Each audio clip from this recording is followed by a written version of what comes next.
ഈ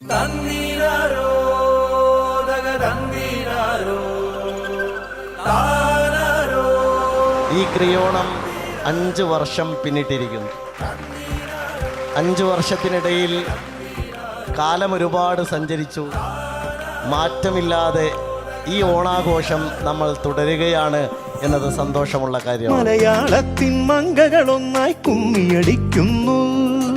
ഓണത്തപ്പനെ വരവേൽക്കാനായി കേരളമുണരുമ്പോൾ മലയാളത്തിൻ മംഗളൊന്നായി മണ്ഡലത്തിലെ അടിസ്ഥാന സമൂഹങ്ങളെ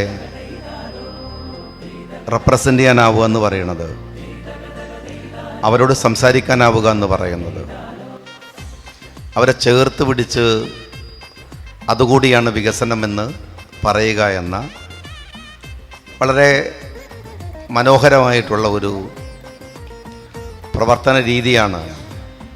മറ്റെല്ലാ MLA-മാർക്കും മാതൃകയാവും വണ്ണമുള്ള പ്രവൃത്തിയാണ് ബഹുമാനപ്പെട്ട സുഹൃത്ത് നജീബ് ഇവിടെ ചെയ്യുന്നത് എന്നതിൽ എനിക്ക് വലിയ സന്തോഷമുണ്ട്. മലയാള പെരുമയിലുണരും പൊന്നിൻ തിരുവോണം, മാവേലി തമ്പുരാനെത്തും ഒരു തിരുവോണം. എന്തായാലും ഒരു വർഷത്തിൽ ഞങ്ങൾ കാത്തിരിക്കുന്ന ഒരു ക്രിയോണത്തിൻ്റെ ഒരു പരിപാടിയാണ്. അപ്പം അത് ഞങ്ങൾക്ക് ഏറ്റവും സന്തോഷമായ ഒരു കാര്യമാണ്. കാരണം എല്ലാവരും ഞങ്ങൾ ഒഴിവാക്കണ ഒരു ഇതിന്ന് അടിത്തട്ടുന്ന ഉള്ളൊരു ആളുകളാണല്ലോ ഞങ്ങൾ. ഹരിതകർമ്മസേന, ആശാവർക്കർമാർ, അംഗനവാടി ടീച്ചർമാരൊക്കെ. എന്നാലും അതിൽ നിന്നൊക്കെ ഞങ്ങളെ തിരഞ്ഞു പിടിച്ച് MLA ഞങ്ങളെ മുന്നോട്ട് കൊണ്ടുവന്നിട്ട് ഞങ്ങൾക്കൊരു ഓണം നല്ല രീതിയിൽ ഓണാഘോഷിച്ച് ഓണപ്പുടവയും ഓണസദ്യയും ഓണത്തുമ്പികളും ഒരുപാട് സന്തോഷം തന്നെയാണ്. ഇതിൻ്റെ മുന്നേ ഞങ്ങൾക്ക് ഇങ്ങനെ ഒരു അവസരമൊന്നും കിട്ടിയിട്ടില്ല. ഞങ്ങളെല്ലാവരും പരിപാടിയിൽ പങ്കെടുത്തിട്ടുണ്ട്. എല്ലാ വർഷവും ഞങ്ങൾ പരിപാടി അവതരിപ്പിക്കാറുണ്ട്. എൻ്റെ ജീവിതത്തിൽ 83 വയസ്സായ സമയത്ത് എനിക്ക് ഇത്ര അത്യാവശ്യമായിരുന്നു ഇങ്ങനെയൊക്കെ ഒന്ന് കാണാനിരിക്കാനും ഒക്കെ ഉള്ളത്. നല്ല സന്തോഷമായിരുന്നു. പൂവിളി കേൾക്കുന്നു, പൂമയിലാടുന്നു. നമ്മളുടെ ഏറ്റവും വലിയ പ്രയോറിറ്റി ഈ നാട്ടിലെ ഏറ്റവും പിറകിൽ നിൽക്കുന്ന മനുഷ്യരുടെ ജീവിതമാണ്. നമ്മളെല്ലാം ചെയ്യുന്ന ഒരു വലിയ കാര്യമുണ്ട്. അത് മനുഷ്യത്വമാണ് വലുത് എന്ന് തീരുമാനിക്കുന്നവരാണ് നമ്മൾ.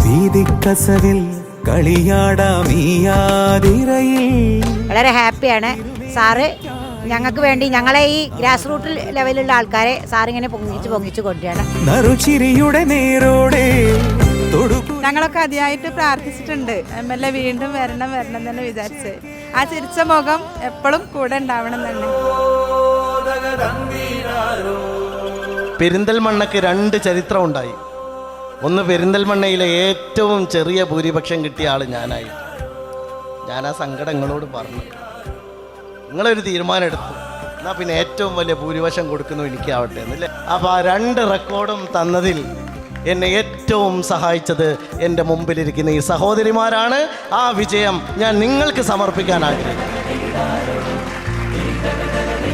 എല്ലാവർക്കും ഹൃദയം നിറഞ്ഞ ഓണാശംസകൾ നേരുന്നു.